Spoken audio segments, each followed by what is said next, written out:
말씀을 좀 말씀 진행하는 순서대로 좀 살펴보기를 원합니다. 모든 그리스도인에게 있어서 일반적인 문제는 하나님 나라의 백성이라고 말하면서 여전히 삶의 태도는 이 세상 백성처럼 살아간다는 데 있습니다. 곧 이원적인 삶의 모습을 가지고 있다는 거죠. 오늘 사도 바울은 그리스도인들에게 하나님 앞에서 거룩하고 흠없는 하나님의 백성으로서 책망 잡힐 것이 없는 삶을 살라고 권면하고 있습니다. 한마디로 거룩한 삶을 살라는 거죠. 복음을 듣고 예수 그리스도를 믿은 사람은 영생이 있습니다. 곧 복음을 통하여 영생을 소유하게 되죠. 그리스도의 죽으심과 장사됨과 부활에 연합한 것입니다. 그리스도와 함께 살리심을 받았다는 것은 전제가 있죠. 그리스도와 함께 죽었다는 전제입니다. 죽지 않고는 살리심을 받을 수 없기 때문입니다. 내가 그리스도와 함께 십자가에 못 박혔나니 라고 사도 바울은 고백합니다. 우리가 예수 그리스도를 주로 고백할 때 예수 그리스도와 함께 십자가에 못 박힌 상태, 죽은 상태가 되는 것입니다. 골로새서 2장 12절에 보면 너희가 세례로 그리스도와 함께 장사되고 또 죽은 자들 가운데서 그를 일으키신 하나님의 역사를 믿음으로 말미암아 그 안에서 함께 일으키심을 받았느니라. 이렇게 말하고 있습니다. 하나님의 아들을 부활하게 하신 그 능력이 그리스도와 함께 장사된 우리들을 되살린다는 얘기죠. 부활의 생명이 영원한 생명입니다. 영원한 생명을 우리는 소유하고 있는 거예요. 예수 그리스도를 믿는 순간. 아멘이십니까? 예. 그 안에서 일으킴을 받은 자는 그리스도 안에서 영원한 생명을 소유하는 것입니다. 이 그리스도의 부활과 그로 성립된 신자들의 영적 중생을 말하고 있는 것이죠. 영적으로 거듭난 자, 이 사람들은 말일에, 마지막 날에 주와 함께 부활의 복도 받게 됩니다. 저만 아멘. 예수 믿는 사람들은 예수 그리스도의 이름으로 세례를 받을 때 우리의 옛사람, 육신에 속해 있던 사람은 함께 장사되는 겁니다. 세례는 보통 침례로 행해질 때 더 의미가 좀 드러나는 것 같은데요. 침례되는 것은 물속에 완전히 잠기게 되죠. 잠기게 되는 순간 숨을 쉴 수가 없습니다. 죽은 상태를 말하는 거죠. 이렇게 죽었다가 다시 올라오는 순간 숨을 다시 쉬게 됩니다. 다시 부활되었다는 것이죠. 예수 그리스도와 함께 옛사람 육신에 속해 있던 사람은 십자가에 죽고 예수의 부활과 함께 사망 권세를 이기신 그 부활과 함께 우리도 영적으로 부활해서 새 사람이 되는 것입니다. 그래서 하나님의 자녀가 되는 것입니다. 이것을 가르쳐서 거듭난다, 중생했다, 다시 태어났다 이런 말을 쓰고 있는 것입니다. 그래서 다 하나님의 자녀가 되는 것입니다. 이 영생은 인간의 지혜로는 알 수가 없습니다. 왜냐하면 신비이기 때문이죠.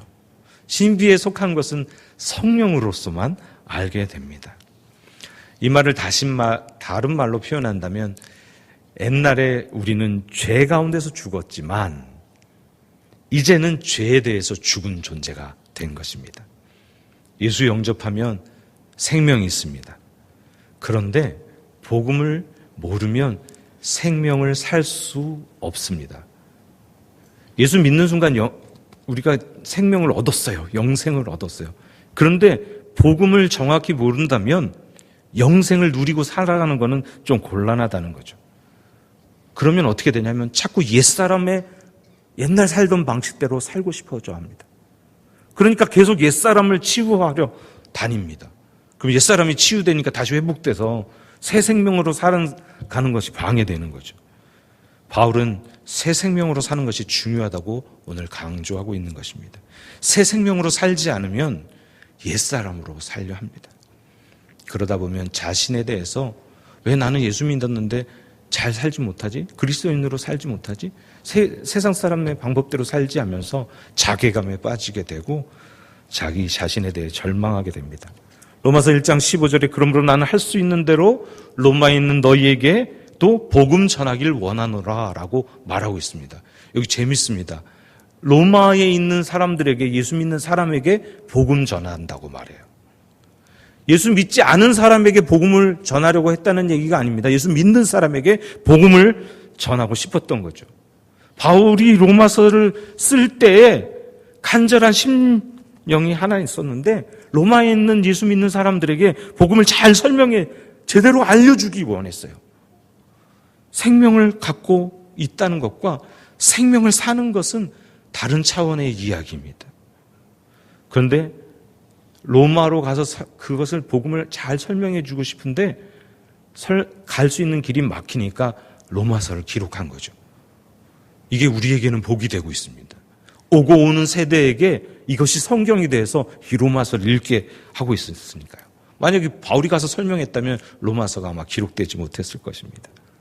우리는 복음을 잘 모릅니다. 진리를 잘 모릅니다. 그렇지만 예수님이 죽음으로 주신 새 생명, 그 영생을 살려면 알아가기 시작해야겠죠. 우리 성도들은 그리스도의 죽으심과 합하여 함께 죽었고 부활하심과 함께 부활했습니다. 영적으로 부활하여 그리스도와 연합한 새 생명을 갖고 있습니다. 그리스도와 함께 다시 살리심을 받은 사람은 위의 것을 찾게 되어 있는 것입니다. 송충이가 솔잎 먹고 사는 것은 본능입니다. 송충이가 솔잎 안 먹으면 송충이 아닌 거예요. 송충이처럼 생겼을지 몰라도. 그러므로 그리스도와 함께 다시 살리심을 받은 사람은 위의 것, 그 영생이 필요한 것들을 찾게 되어 있습니다. 본능적으로 위의 것을 찾게 되어 있습니다. 그리스도와 함께 살았다고 하는 모양은 있지만 위의 것을 찾지 않는다면, 그런 삶을 살지 않는다면 그리스도와 함께 다시 살아나지 못했을 수도 있는 것입니다. 예수 믿고 거듭났다면 애벌레가 나비 되는 것과 아주 비슷합니다. 애벌레가 무엇을 먹고 살지요? 나뭇잎을 먹고 삽니다. 잘 갉아먹고 어느 정도 애벌레가 클 때까지 열심히 먹습니다. 그리고 고치를 틀고 변태를 하면 나비가 됩니다. 여러분, 애벌레와 나비는 같은 객체입니다. 그런데 나비가 된 후로는 절대로 나뭇잎을 갉아먹지 않습니다. 옛사람이 죽고 새 생명을 태어나면 다시 나뭇잎이 먹는 것이 아닙니다. 위의 것, 신령한 음식, 하나님의 뜻을 찾고 따르는 것이죠. 사람도 비슷합니다. 갓난아이 때는 분유 먹고 엄마 모유 먹고 자라지만 아이가 젖대고 나면 사람답게 살기 시작하면, 어른의 음식을 먹기 시작하면 다시 분유 먹고 어린아이 음식으로 돌아가지 않습니다. 고등학생과 대학생의 삶의 스타일이 다릅니다. 여전히 고등학생으로 살려고 하면 대학생활이 재미없는 거죠. 대학생활을 즐기기 시작하면, 그걸 누리기 시작하면 고등학생으로 다시 살지 않습니다. 신분이 변하면 삶의 스타일도 신분에 걸맞게 바뀌는 것입니다. 영적으로 새롭게 거듭 태어난 성도는 하늘로부터 내리는 생명의 만나를 먹고 살아야 합니다. 왜냐하면 그곳에 생명의 원천이신 그리스도가 하나님 우편에 앉아 계시기 때문입니다. 곧 위의 것을 찾으라는 말은 하나님의 나라의 것을 찾으라는 것이고, 그의 나라와 그의 의를 구하라는 것입니다. 하나님의 뜻대로 살라는 것입니다. 하나님의 법대로 살라는 의미입니다. 위의 것을 찾는 자는 하나님의 뜻대로 살아가는 자입니다. 그리스도인들이 위의 것을 찾아야 하는 이유는 땅의 것에 생명의 근원을 둔 육신은 십자가에 죽었기 때문입니다. 여러분, 시체가 무엇이 필요합니까? 시체는 음식이 필요 없습니다. 자꾸 땅의 것을 찾으려고 하면 아직 덜 죽은 거죠. 그러므로 우리가 땅의 것을 추구한다면 헛된 일이 되는 것입니다. 바울은 그리스도께서 당신을 위해서 하신 일을 따라서 행하라, 그렇게 살아라, 이렇게 말하는 것입니다. 이전에 너희가 살던 대로 살지 마라.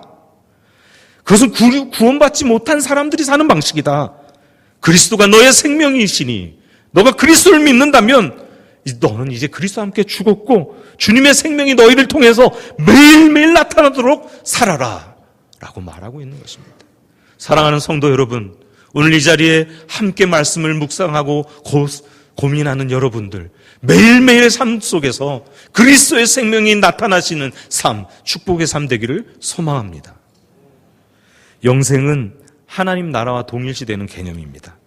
미래적인 사건인 동시에 현재적인 사건입니다. 곧 현재의 삶에서 경험하게 되는 것이 영생의 실제입니다. 우리는 시간과 공간이라고 하는 한계 속에 갇혀 있기 때문에 자꾸 영생을 생각할 때, 영원한 생명을 생각할 때 시간 안에서의 개념으로 생각합니다. 곧 죽은 뒤의 영생이라고 생각하는 거죠. 미래적인 삶의 영생이라고 생각합니다. 하지만 영생은 현재 일어나는 일입니다. 자꾸 미래적으로 생각한다면 현재의 삶이 무가치하게 되고 현재의 삶에 대한 열정을 잃어버리게 됩니다. 하지만 영원은 과거, 현재, 미래 모든 시간을 현재로 보는 능력입니다. 모든 시간을 초월한 개념이기 때문에 모든 시간을 현재로 인식하게 됩니다. 곧 영생은 미래의 삶뿐 아니라 현재도 누리게 되는 삶입니다. 오늘 본문은 영생을 얻은 자의 삶의 방식에 대해서 강조하고 있는 것입니다. 그리스도와 함께 살리심을 받은 자는 영원한 생명을 받은 자입니다. 위의 것을 찾아야 합니다. 그곳에 부활하 높이 들리신 예수님이 계시기 때문에 영생을 얻은 자는 그리스도와 함께 죽었고 그의 생명은 하나님 안에 감춰져 있고 마지막 날에 하나님과 함께 나타날 것이기 때문에 우리는 위의 것을 생각하고 위에 속해 있기 때문에 땅 아래의 것은 생각하지 말고 땅 아래의 것에 관심이나 생각을 뺏기지 말고 옛사람의 방식대로 살지 말고 다시 살리신 부활의 생명, 영생이 우리 안에 역동하고 있기 때문에 그 방식대로 살아가라고 강조하고 있는 것입니다. 그리스도께서 우리를 사랑하고 믿게 하사 부활의 생명을 허락하셨습니다. 그러므로 그런 생명을 살아가기 소망합니다. 이 생명의 삶은 부활하신 그리스도의 성령에 의해 하나님과 연합함으로 실제가 됩니다. 디도서 3장 6절에서 7절을 쉬운 성경으로 읽어드리겠습니다. 하나님께서는 우리 구주 예수 그리스도를 통해 우리에게 이 성령을 풍성히 부어주셔서 우리가 하나님과 올바른 관계를 맺게 하셨습니다.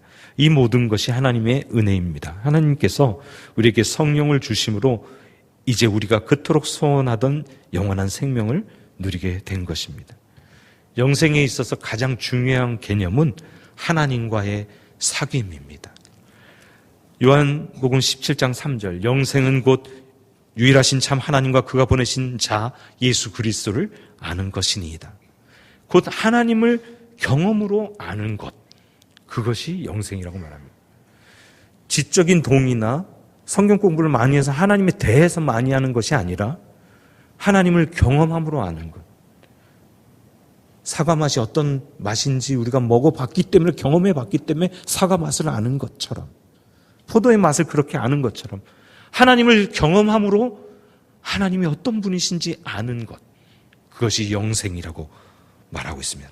곧 하나님과의 관계성 안에서, 사귐 안에서 영생의 삶이 누려진다는 것입니다. 요한일서 1장 3절 우리가 보고 들은 바를 너에게도 전함은 너희로 우리와 사귐이 있게 하려 함이니 우리의 사귐은 아버지와 그의 아들 예수 그리스도와 더불어 누림이라. 즉 성령 안에서 아버지와 아들과 더불어 사귐으로서 실제가 된다는 것입니다. 사랑하는 성도 여러분, 주님과 사랑의 관계에 빠져 있으십니까? 옆 사람에게 한번 물어보시겠습니까? 주님과 사랑의 관계에 빠져 있습니까? 한번 물어보시겠습니까? 만약에 그러시다면 여러분은 현재 영생을 살고 있는 것입니다. 주님과 사랑하는 관계에 들어가기 시작하면 바로 하나님과 영원한 삶에 살아가는 그 안에 들어가기 시작합니다. 하나님과의 사귐은 하나님과 연합입니다. 하나님의 온전함에 이르게 됩니다.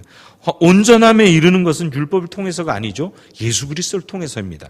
히브리서 10장 14절 우리가 보고 들은 바를 너희에게도 전함은 너희로 우리와 사귐이 있게 하려 함이니 우리의 사귐은 아버지와 그의 아들 예수 그리스도와 더불어 누림이라. 예수 그리스도가 십자가에서 행하신 단번의 제사로 우리는 그것을 믿음으로 영생을 얻게 됐습니다. 온전함에 이르게 되었습니다. 그러므로 예수 그리스도의 피를 힘입어 지성소에 하나님의 임재 가운데 들어가는 자는 하나님께 나아가는 것이고 아들 안에서 하나님과 연합하게 되는 것입니다. 요한복음 17장 23절에 곧 내가 그들 안에 있고 아버지께서 내 안에 계시어 그들로 온전함을 이루어 하나가 되게 하려 함이다. 곧 우리로 온전함에 이르게 하게 하시기 위함이라고 말한 것입니다. 사도 바울은 이런 하나님과 연합관계에 들어가는 사람들에게 위의 것을 생각하라고 말하고 있습니다. 위의 것을 찾으라는 이야기는 구체적으로 위의 것을 생각하는 것입니다. 그리고 똑같은 말로 땅의 것을 생각하지 않는 것입니다. 땅의 것을 생각하면 우리의 생각을 빼앗기게 됩니다. 사람은 두 가지 생각을 한 번에 못한다고 합니다. 곧 위의 것을 생각하고 있으면 땅의 것을 생각하지 않게 되는 거예요. 근데 땅의 것을 생각하는 순간 위의 것 신경을 놓치게 되는 것이죠. 오늘 선한 싸움을 싸울 때, 몰두해서 싸울 때 밖의 것을 신경 쓰지 않게 된다고 하는 목사님 설교하고 딱 연결되네요. 사랑하는 성도 여러분, 위의 것을 생각할수록 땅의 생각들을 버려지게 됩니다. 생각한다라는 말은 애착심을 갖는다, 즐기는 마음을 갖는다는 얘기입니다. 이 얘기를 대입해서 말한다면 위의 것에 대해서 애착심을 갖고 위의 것에 대해서 즐기는 마음을 가지면 땅의 것에 대해서 애착심이 버려지게 된다는 얘기죠. 골로새서 3장 2절 위의 것을 생각하고 땅의 것을 생각하지 말라, 이 말은 세상에서 결변된 삶을 살아라 라는 말이 아닙니다. 땅의 것을 따르지 말라는 말입니다. 여러분, 우리는 예수 믿고 영생을 소유했지만 여전히 이 땅을 살아갑니다. 이 땅에 많은 것들이 우리의 영적인 삶을 침해해 옵니다. 그때 땅의 것을, 땅의 가치관을, 땅의 방법들을 따르지 말고 살라고 말하는 것입니다. 오늘 우리가 읽은 본문 바로 다음 5절 6절에 그러므로 땅에 있는 지체를 죽이라, 곧 음란과 부정과 사욕과 악한 정욕과 탐심이니 탐심은 우상 숭배니라. 이것들로 말미암아 하나님의 진노가 임하느니라. 곧 땅의 것을 생각하지는 말라는 말은 땅에 있는 옛사람에 속한 지체를 죽이라는 의미입니다. 하나님보다 더 마음을 주는 것들, 마음을 빼앗는 것들, 음란, 더러운 것, 육적인 욕망, 악의 욕망, 탐심, 이런 것들을 죽이라는 것입니다. 나의 사랑 되시고 나의 주인 되시는 주님께서 여전히 하나님 우편에 앉아 계셔서 주관하고 계신데 자꾸 나는 인간의 생각, 땅의 생각, 사람의 계획, 땅의 세상의 방식, 가치관, 그런 것들을 따르게 된다면 그것이 맞는 말이겠습니까? 이것을 호세아 선지자는 무엇이라고 말했냐면 간음이라고, 신랑 되신 하나님 두고 간음했다고 고매를 통해서 말하고 있습니다. 창세기 3장에 보면 뱀이 여자를 유혹합니다. 뱀이 여자한테 말해서 결코 죽지 아니하리라, 하나님처럼 되리라. 재밌지 않습니까? 우리는 하나님 형상 따라서 하나님처럼 창조된 사람들인데 하나님처럼 되겠대요. 속이고 있는 거죠. 여자가 본즉 먹음직, 보암직, 지혜롭게 할 만큼 탐스럽다, 이렇게 보았어요. 여기 하나님 눈으로 보지 않고 인간의 눈으로 보고 있습니다. 하나님 품 안에 있을 때는 하나님의 눈으로 봤으나 하나님 품을 떠났을 자신의 눈으로 보면 죄가 좋아 보이는 것이죠. 재미있게도 하나님 안에 있을 때는 돕는 자였는데 하나님 밖으로 나가니까 죄를 짓게 만드는 자가 되어버립니다. 3장 7절에 그들의 눈이 밝아져서 자기들이 벗은 줄 알고 무화과 나무 잎을 엮어 치마로 삼았더라. 바로 죽은 거죠. 무슨 말입니까? 하나님과의 관계가 죄를 범하는 순간 바로 끊어졌습니다. 그러니까 눈이 밝아져서 보게 됐습니다. 이전에는 벌거벗은 것이 수치스럽지 않았는데 하나님과의 관계가 떠나서 불의해서 하나님과 떠나니까 자기가 벗은 것이 수치스러워졌어요. 육체의 죽음이 아니라 하나님과 관계가 끊어지니까 하나님을 떠난 벌거벗음은 비참한 것이 됩니다. 그러니까 무화과 나뭇잎을 엮어서 치마를 만드는 것이죠. 실제로 무화과 나뭇잎을 엮어서 만들면 치마가 되는 게 아니라 벨트를 차는 정도밖에 되지 않는다고 합니다. 고린도전서 15장 22절에 아담 안에서 모든 사람이 죽은 것 같이 그리스도 안에 모든 사람이 삶을 얻으리라. 아담 안에서 모든 사람이 죽었습니다. 아담과 같은 인생이죠. 모두가 비참해집니다. 자기 자신을 보면 비참해져요. 그러니까 무엇인가로 가리려고 합니다. 현대인들도 똑같습니다. 하나님을 떠났기 때문에 사람의 눈이 두렵고 나로부터 해방되지 못했기 때문에 무엇인가로 가리려고 합니다. 영적으로 죽은 자들은 집단 속으로 들어갑니다. 뭔가 좀 유명한 회사, 큰 회사로 들어가면 자기가 좀 그럴듯해 보이는 것 같습니다. 그래서 삼성 이런 회사 다니죠. 자기 인격과 상관없이 삼성 다니면 괜찮은 사람으로 인식해 주는 것 같습니다. 그러니까 학교도 네임밸류가 있는 학교 들어가면 더 좋은 사람이라고 인식합니다. 인격하고 상관이 없는 겁니다. 서울대, 연고대, 스카이, 교회도 좀 큰 교회 다니면 더 좋은 그리스도인으로 인식되는 것 같습니다. 그런데 들어가서 숨어 있으면 말이죠. 그렇지 않습니다. 사람들이 아담과 하와가 했던 무화과 나뭇잎을 부러워하는 형상일 뿐입니다. 하나님을 떠났기에 사람의 눈이 두렵고 무엇인가 치장하고 싶은 것일 뿐입니다. 어떻게 보면 여자들은 더 비참한 것 같습니다. 명품, 성형, 성공, 좋은 집, 좋은 차, 이런 것들이 하나님을 떠난 자의 비참한 운명입니다. 무화과 잎은 그것이 없어지면 비참해지는 바로 그것입니다. 이것들을 방치하면 하나님의 진노가 임한다고 오늘 본문은 말하고 있습니다. 곧 옛사람의 것들을 버리지 않으면요, 바울의 고백처럼 우리는 날마다 십자가의 옛자를 못 박아야 합니다. 그것이 바로 나는 죽고 예수로 사는 사람입니다. 그렇게 함으로 거룩한 삶을 살아가게 되고 하나님과 동행하는 삶을 사는 것입니다. 이 땅에서 영생의 삶을 살아가는 것입니다. 사랑하는 성도 여러분, 위의 것을 생각하라고 오늘 본문에 말하고 있는데, 위의 것을 생각하는 것은 무엇일까요? 히브리서 11장 3절에 만물이 된 것은 하나님의 말씀이라고 말합니다. 곧 하나님의 말씀이 만물을 만들었다고 표현한 것이니까 만물은 하나님 말씀은 만물 안에 속해 있는 것이 아닙니다. 내가 무엇을 만들었으면 이 만든 것 안에 내가 속해 있지 않듯이 만물이 된 것은 말씀으로 된 것이니까 만물은 말씀을 포함하고 있지 않습니다. 우리가 성경 말씀이 우리 손에 쥐어졌기 때문에 이 만물 안에 있는 것처럼 여겨질지 모르겠지만 하나님 말씀은 창세 전부터 있었고 하나님 말씀이 우리 가운데 찾아오신 것이죠. 만물 안에 속해지지 않은 것은 만물 위, 곧 하나님의 세계입니다. 만물 위에 있다는 것은 창세전 영원의 세계에 있다는 이야기입니다. 만물 안은 변하고 지나가고 쇠락해집니다. 그래서 전도서에 해 아래 새 것이 없다는 표현을 쓴 것이죠. 만물 안에는 새 것이 없습니다. 아무리 우리가 무엇인가를 새롭게 해보는 것 같아도 옛날에 했던 것에 변한 것뿐이죠. 만물 위에는 새 것이 있습니다.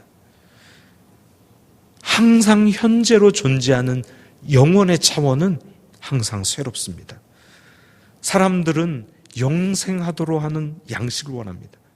그런데 땅의 것을 이야기하고 땅의 것을 준다면, 베드로 후서 1장에 말한 보배로운 생명을 가진 사람에게 썩을 것을 준다면 그것은 안 되는 것이죠.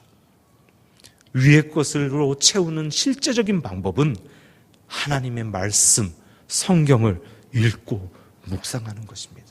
곧 만물 안에 속해 있지 않은 말씀을 통해서 위의 것이 우리에게 들어오는 것입니다. 그럴 때 우리의 가슴은 위의 것으로 채워집니다. 사랑하는 성도 여러분, 우리의 영성은 그냥 만들어지지 않습니다. 세상의 것을 섭취하고 세상의 것을 받아들이면 세상적인 타락한 영성이 만들어지고, 하나님의 것, 위의 것, 곧 말씀을 섭취하면 하나님을 닮아가는 영성을 갖게 됩니다. 우리가 성경을 읽으면 우리 마음이 하나님의 것으로 찹니다. 그리스도로 가득 찹니다. 하늘의 것으로 가득 찹니다.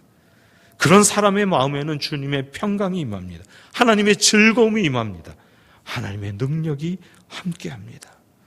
이런 능력이 함께하는 저와 여러분 되길 소망합니다.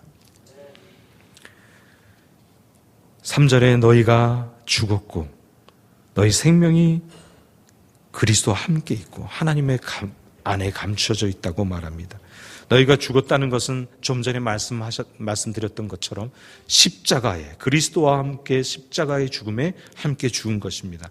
이것은 첫째 죄에 대해서 죽은 것이고 율법에 대해서 죽은 것이고 세상에 대해서 죽은 것을 의미합니다. 너희 생명이 그리스도와 함께 있다는 이야기는 골고다 십자가의 죄에 대해 죽으신 주님과 함께 참 성도들은 그 죽음에 동참하고 주님의 부활에 함께 동참하여 영원한 생명을 소유하게 된다는 이야기입니다. 다시 말하면 머리 대신 그리스도의 부활로 말미암아 지체된 우리들도 부활에 참여하게 되는 것입니다.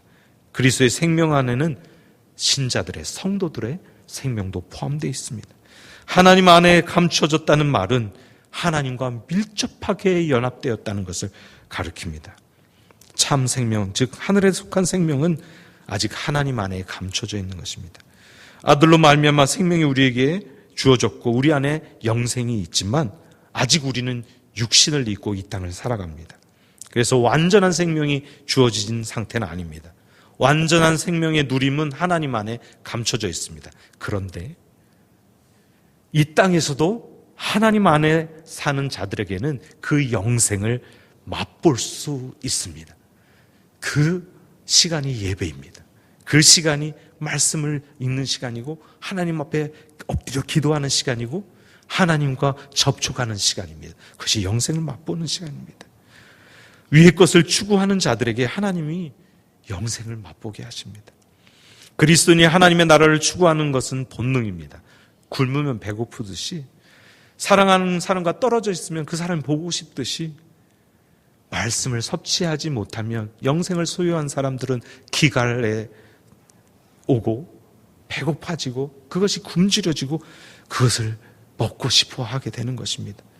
위의 것을 추구하는 것은 영생을 소유한 자의 본능입니다. 히브리서 5장 12절부터 6장 2절 읽어드리겠습니다. 때가 오래되었으므로 너희가 마땅히 선생이 되었을 터인데 너희가 다시 하나님의 말씀의 초보에 대해 누구에게서 가르침을 받아야 할 처지니 단단한 음식은 못 먹고 젖이나 먹어야 할 자가 되었도다. 이는 젖을 먹는 자마다 어린아이니 의의 말씀을 경험하지 못한 자요 단단한 음식은 장상자의 것이니 그들은 지각을 사용함으로 연단을 받아 선악을 분별하는 자들이니라. 그러므로 우리가 그리스도의 도의 초보를 버리고 죽은 행실을 회개함과 하나님께 대한 신앙과 세례들과 안수와 죽은 자의 부활과 영원한 심판에 관한 교훈의 털을 다시 닦지 말고 완전한 대로 나아갈지니라. 히브리서 기자는 믿는 자가 어린아이 수준 머물지 말고 더 성장해서 장성한 자, 온전한 자까지 자라가라고 말하고 있습니다. 때가 오래되었으나 가르침을 받아야 될 자는 어린아이라는 거죠. 영적인 어린아이는 언제든지 타락할 수 있습니다. 그 위험이 다가올 수 있습니다. 현대교회의 비극은 교회마다 예수 믿고 거듭난 사람들은 정말 많은데 영적인 신생아, 영적인 유아기 정도에서 더 성장하지 못하고 있다는 사실입니다. 그런 사람들로, 그런 성도들로 가득 차 있는 것이 현대교회의 비극입니다. 그들은 신앙의 온전함만 나아가지 않습니다. 여러 가지 신앙 행위에만 몰두합니다. 그리스도의 도를 아는 초보를 반복합니다. 그냥 머물러 있으면 퇴보하거나 변질될 우려가 있습니다. 신앙이 변질될 우려를 오스기니스는 두 가지로 말했는데 하나는 세상에 죄의 세력이 현존하고 있다는 것이고 또 하나는 신앙의 신선도가 시간이 흘러감에 따라 점점점 떨어진다는 것입니다. 그러므로 날마다 하나님께 나아가야 합니다. 날마다 말씀을 통해 죄를 깨닫고 보혈로 정결케 되고 하나님과 깊이 교제하는 것이 우리를 영적 성장에 이르게 하고 하나님과 깊은 사귐에 들어가게 하는 것입니다. 날마다 말씀을 묵상하시는 저와 여러분 되길 소망합니다. 기독교 철학자이고 전도자였던 프란시스 셰퍼는 박사님은 말년에 암으로 투병했습니다. 이분이 마지막 설교에 피를 토하듯이 전하는 한 구절을 여러분들에게 전해드리고 싶습니다. 사랑하는 여러분들이여, 여러분들의 인생을 어디에 쓰시려고 합니까? 행복한 삶을 사는 데 인생의 목표를 두고 계십니까? 예수 믿지 않는 사람들도 행복을 추구하며 그것을 목표로 삼고 삽니다. 그러나 예수 믿는 우리들은 달라야 하지 않겠습니까? 지금 우리들의 문제는 바로 행복만을 추구하고 거룩을 구하지 않는 데 있습니다. 행복은 영어로 happiness입니다. 이 단어는 본래 happen, 우연히 발생하다라는 뜻의 동사에서 나왔습니다. 그렇다면 우리 인생의 목표가 우연하게 일이 잘 되고 우연하게 돈이 벌리고 우연하게 성공하는 것이 되어야겠습니까? 산상수훈에서 복은 해피니스가 아니라 blessing이라는 단어를 씁니다. blessing이라는 단어는 본래 breathe, 피를 흘리다라는 단어에서 나왔습니다.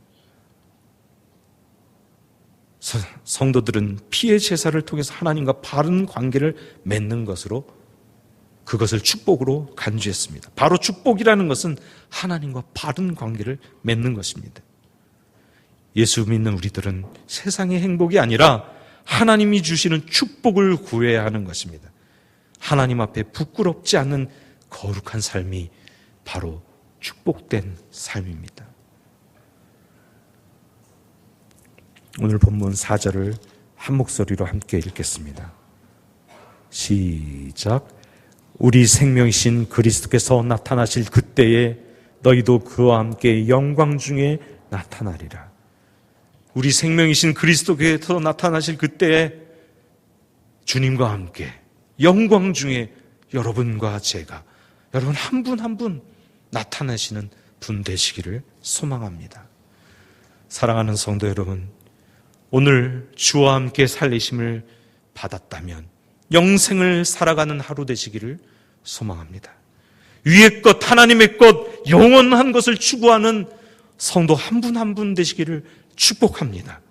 말씀을 통하여 하나님과 더 깊은 사귐의 관계로 나아가서 영생을 누리시는 저와 여러분 되기를 그리스도의 이름으로 축원합니다.